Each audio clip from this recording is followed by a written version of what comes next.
So we're back, and my number 5 is Suburbia. So Tom, would you like to explain a little bit about how this? My goodness, works? Ben, you've really put me on the spot. Right then, Gary Smith's Law, starting now. So in Suburbia, you will have you'll be building your city out of hexagonal tiles. Shut up. There are 4 broad types of tiles. You've got your residentials that give you population, which is your raw victory points. You've got industrials, which give you income, which let you buy more tiles. Commercials, which also give you income, but lets you buy more tiles. And then Blick, like cultural, civic, that's the word, civic buildings, which do a variety of effects, such as improving your reputation, which is what draws people into your population. The core of the game, on your turn, there'll be a variety of tiles laid out with escalating costs.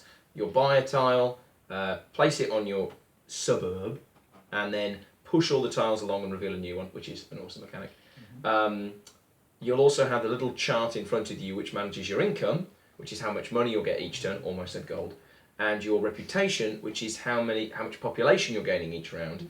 Essentially how many victory points you get each Yes, round. but this is a game that punishes you for getting victory points because just generally though, it doesn't matter how fast you get them, you're punished.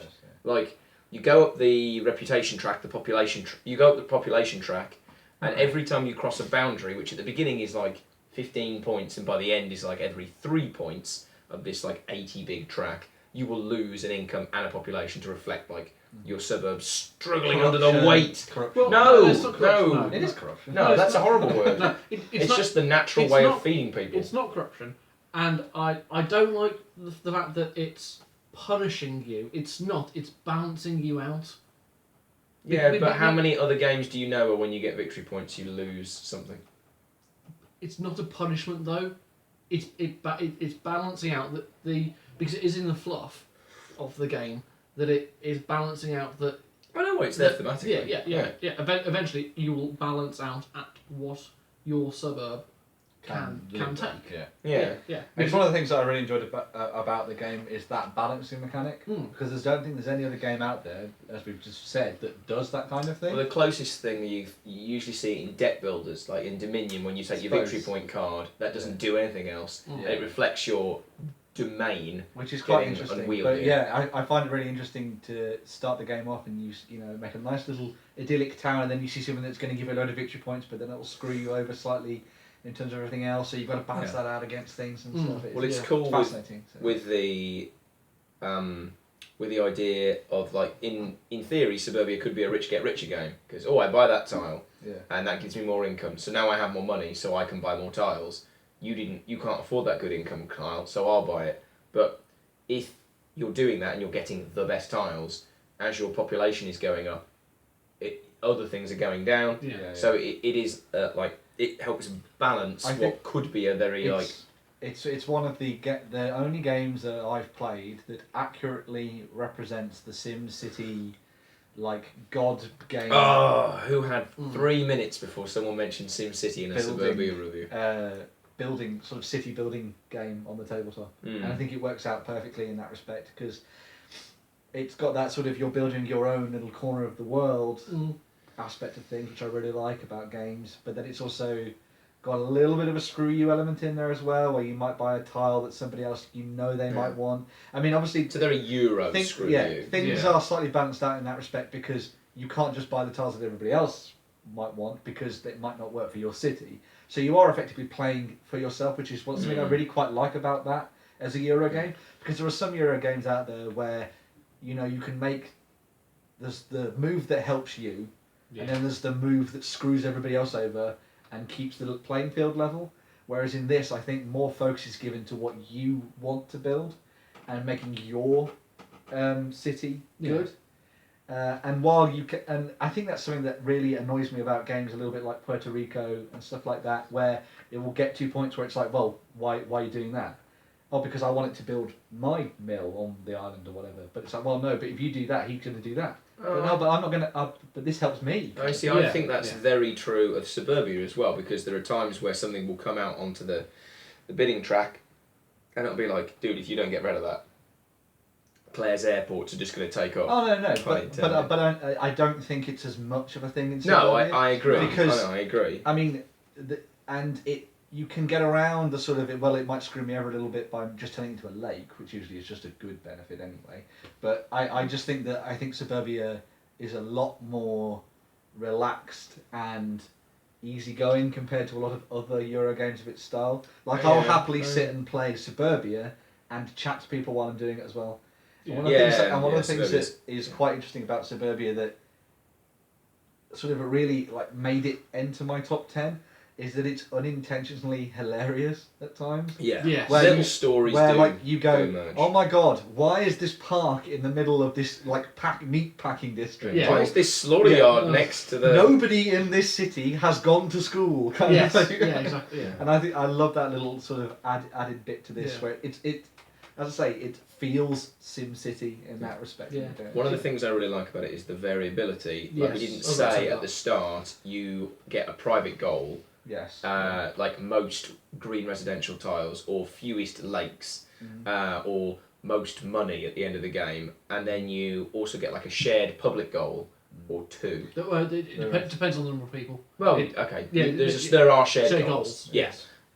So everyone's steering in that direction, and then everyone's steering in a secret direction. Yeah. Which I is really like cool. that. Yeah. And the fact that, as you say, it varies every time because you're not going to see all the tiles. Yeah, you that's don't see the same tiles. There's actually quite a good variety of Mm-hmm. Like, we haven't goals seen any and- airports this time. goals and tiles. Yeah. Well, goals for people and tiles that will get put Yeah. onto Yeah. the board. It's like the joke So- when and there the was order that- they come out as Yeah. well. Yeah. there was that game Yeah. where we only saw like one fancy restaurant, Yeah. and that fancy restaurant had like a monopoly forever, and like was a brilliant little earner. Yeah. No, there's a good the level of interaction in the game reminds me of the level of interaction I had with my neighbours in SimCity 2000, when you would look and you'd be like, is this city bigger than mine? like that's. I mean, you occasionally have to. My biggest problem with the game, because I think it plays at a great clop, it's got a good level of interaction, it's really mechanically sound, is that I really don't feel that the green game is like remotely viable. Like I've never. I've never tried it enough to know I've- that. But I think it is, but it's a combo. You need a lot of things to come out yeah, for it to be viable. Whereas you need to twin it with certain blue buildings. yeah, and stuff like yeah, that. exactly. Whereas like the commercial game for the blue game and like your industrial stuff just tends to work anyway. I think the problem for me is that the greens are like a burst of victory points, and then they don't do anything. Whereas the tiles that give you reputation, that's going to build Well, up and up and up and up. But I mean, if you get the one that gives you 2 coins for every Yeah. every time Homeowners Association? Homeowners Association. Yeah, yeah. If you get 2 of those, I think it's Okay. that anyway. that's 4 for every green. Then there are greens that add into every this type of green gives you reputation. Schools play into that as well. Yeah, I've there are just some never commercial seen it ones. happen. No, Like no. I've always seen the industrial and the commercial and the civic game strangle I think because the that, residential. I think because it's easy to get those games going on earlier. Well, there's Well, no well- detriment to those going early. Whereas if you're just buying residential things earlier, you're going to do terribly. Yeah. Because you are going to be punished for going up that track. Because in that situation, you built all this housing, but there are no No jobs. jobs, yeah. There's no power.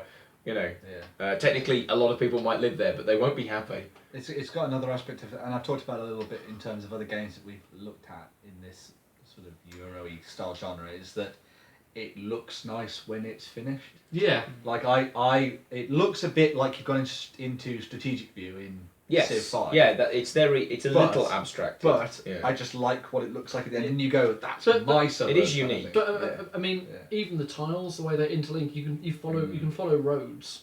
On Yeah, tiles, no, like, that's like, true. Like there are some nice little touches. It's in the like art. someone's drawn a plan, is what I Yeah. would say. It doesn't look like a real city. It No. looks like we're sitting here and we're planning our Yeah. suburb. But each tile does have its own little picture on as well. Which Yeah, is no, nice. You know, No, it could have been a lot more abstracted Yes. and a lot less. Like if you mentioned Puerto Rico, like the freaking tile that says Indigo Plan.